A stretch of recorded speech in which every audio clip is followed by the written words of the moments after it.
धज के जरा मन भन के गान चलाओगे धन के आई ना जरा निहार लूं खुद अपनी नजर उतार लूं कि मैं तो सज गई रे सजना के लिए मैं तो सज गई रे सजना के लिए मैं तो सज गई रे सजना के लिए ला ला ला ला ला ला ला ला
जय हिंद। मैं अनामिका अंडमान टाइम्स 24/7 में आप सभी का स्वागत करती हूँ। आप जो ये बस देख रहे हैं ये है एक्सप्रेस STS बस। जी हाँ, गवर्नमेंट बस जो Port Blair to inter island travel करती है। और आप देख पा रहे हैं ये बस खड़ी हुई है फरारगंज के बस स्टैंड के यहाँ। और कारण ये है कि बस में कोई टेक्निकल इश्यूज़ आई है। बस में कुछ इश्यूज़ पाए गए हैं जिसके कारण बस को फरारगंज के यहाँ पे लेकर आया गया है। लेकिन मीनवाइल जब यहाँ पे पैसेंजर्स खड़े हुए थे किसी को भी इन्फॉर्म नहीं किया गया था कि आखिर यहाँ पे चल क्या रहा है। कुछ ही देर के बाद में इन्हें बताया जाता है कि बस की जो कंडीशन है वो ख़राब है और बस यहाँ से एक्सचेंज की जाएगी। बस यहाँ से फरारगंज से दूसरी बस ली जाएगी। तो सवाल ये है कि आप सभी को पता होगा कि पोर्टब्लेयर टू इंटर आइलैंड की जो ट्रैवलिंग होती है वो काफ़ी टायर्डनेस और काफ़ी मुश्किलों भरा होता है, क्योंकि सड़क की जो हाल है वो भी कहीं ना कहीं ख़राब है। तो आप देख पा रहे हैं कि यहाँ पे सभी लोग अपने लगेजेस उतार रहे हैं और काफ़ी लोग एजेड हैं, साथ ही साथ बच्चों को लेकर भी ट्रैवल कर रहे हैं। अब सवाल ये है कि जब STS की कंडीशन सही नहीं होती तो इसे रोड पे क्यों उतारा जाता है? क्योंकि जब इंटर आइलैंड से बस पोर्टब्लेयर आती है या बस पोर्टब्लेयर से इंटर आइलैंड जाती है तो बस का जो टेक्निकल इश्यूज़ है वो ड्राइवर को कैसे भी पता चल जाता है। और ड्राइवर जो जब एक्सचेंज होता है तो दोनों एक दूसरे से ये शेयर अप करके इस सिचुएशन को वहीं पे रिजॉल्व किया जा सकता है। हमारे पोर्टब्लेयर से ही बस को एक्सचेंज करके दूसरा बस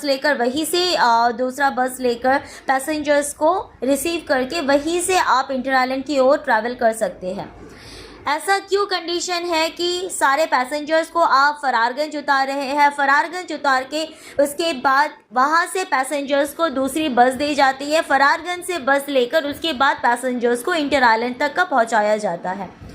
आखिर ऐसा हालत क्यों हो रहा है? STS की ऐसी क्या लापरवाही है कि ऐसे सिचुएशंस यहाँ के पैसेंजर्स को फेस करनी पड़ रही है? क्योंकि जब कोई भी बस इंटर आइलैंड से पोर्टब्लेयर आती है तो उनको मिनिमम टाइम मिल ही जाता है। और जब ड्राइवर जब गाड़ी चलाता है तो ड्राइवर के नॉलेज में ये ज़रूरी होगा कि आखिर गाड़ी में क्या प्रॉब्लम है।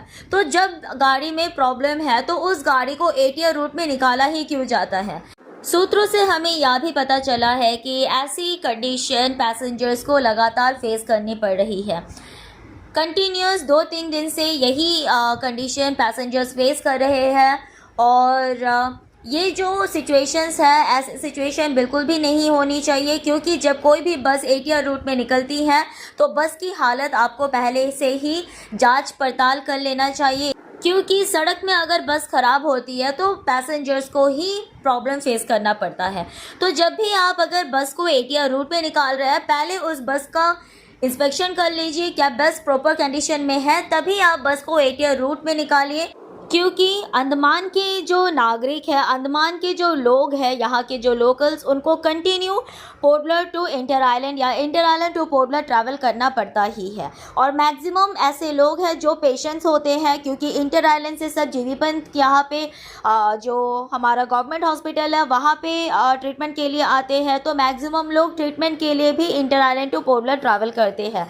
तो हम यही आशा करते हैं कि कृपया STS डिपार्टमेंट अपनी ये सारी छोटी छोटी जो गलतियां आप जो कर रहे हैं अपने ट्रांसपोर्टेशन सर्विस को लेकर, कृपया इसे सुधारें, क्योंकि अंडमान के पब्लिक का यही कहना है कि वो अपने पैसे टैक्स के थ्रू आपको प्रोवाइड कर रहे हैं, एडमिनिस्ट्रेशन को टैक्स से पैसे जनरेट हो रहे हैं। तो आखिर ऐसा क्यों है कि बस की सर्विसेज को लेके इतनी बड़ी लापरवाही है, क्योंकि जो ट्रांसपोर्टेशन है यही एक मेन सोर्स होता है कोई भी आइलैंड या कोई भी कंट्री या कोई भी जगह, कोई भी स्टेट का सबसे मेन फर्स्ट प्रेफरेंस होता है एक ट्रांसपोर्टेशन।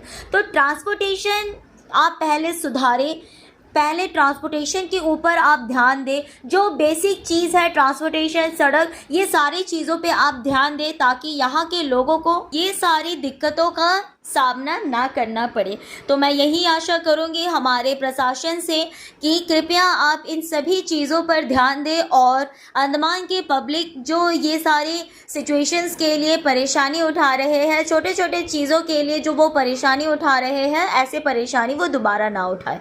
तो मैं यही आशा करूँगी कि आप कृपया इन सभी चीज़ों पर ध्यान दें और हमारे अंडमान को बेहतर से बेहतर बनाएं, ताकि हमारा अंडमान भी किसी चीज़ से कम ना रहे। इसी के साथ मैं यहीं पे अपने समाचार को समाप्त करती हूँ। मैं अनामिका, अंडमान टाइम्स 24/7 से। जय हिंद।